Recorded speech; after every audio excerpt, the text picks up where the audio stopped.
stick do you want then? You have the big one, is it? Have the big stick. All right, good girl. Come on then.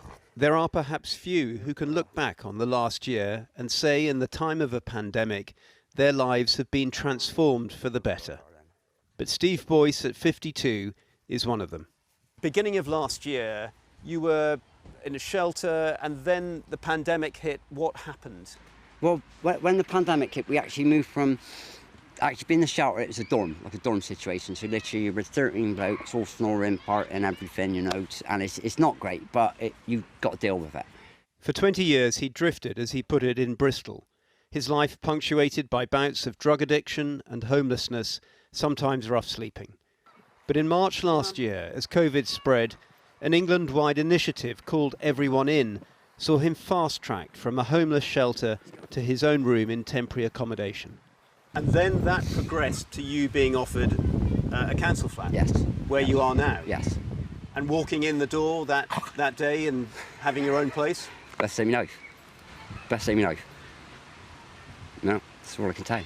It's an odd one, but that totally changed my life. It's all right. Oh dear. Right. Yeah, I'm fine. I'm fine. It changed your life because you suddenly had a stability that you had been looking for. Definitely. I didn't have to look back anymore. I could look forward. I could really look forward and do something.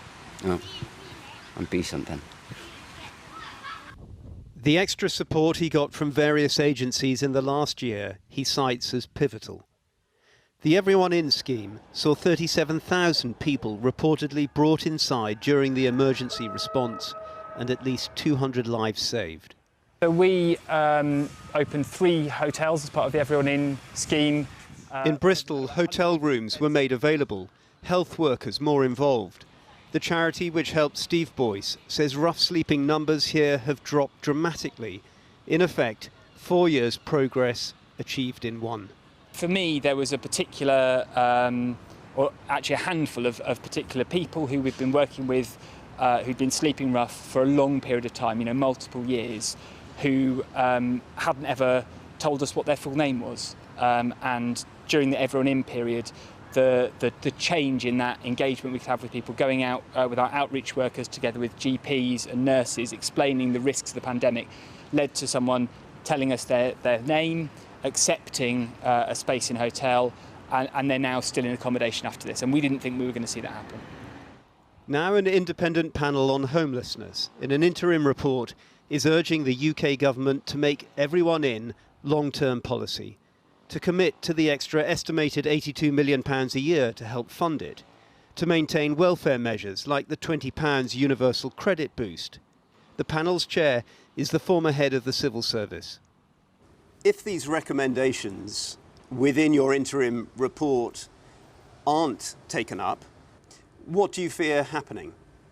Oh, I think there's every chance that the numbers will soar as we move out of the pandemic. If we see the £20 additional funding for universal credit go, if we see a return to more evictions, these things will lead to the number of necks will be rising, and that would be a huge tragedy.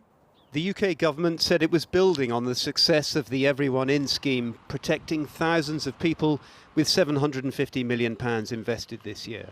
But already, some are warning of accommodation becoming harder to access. Steve Boyce witnessed firsthand a system mobilise at pace to help him, and for that, he remains deeply grateful. The darkest times, it is very dark. Now, I vowed from the help I got last year, I will never go back there. And it's the thing, when you have roots and you have some stability, you've got a more positive outlook in life. Everyone has. What are you hoping for over the next few years? To get back to doing what I really love, you know, actually back to work properly, and actually to contribute to this life, you know what I mean? Come on then.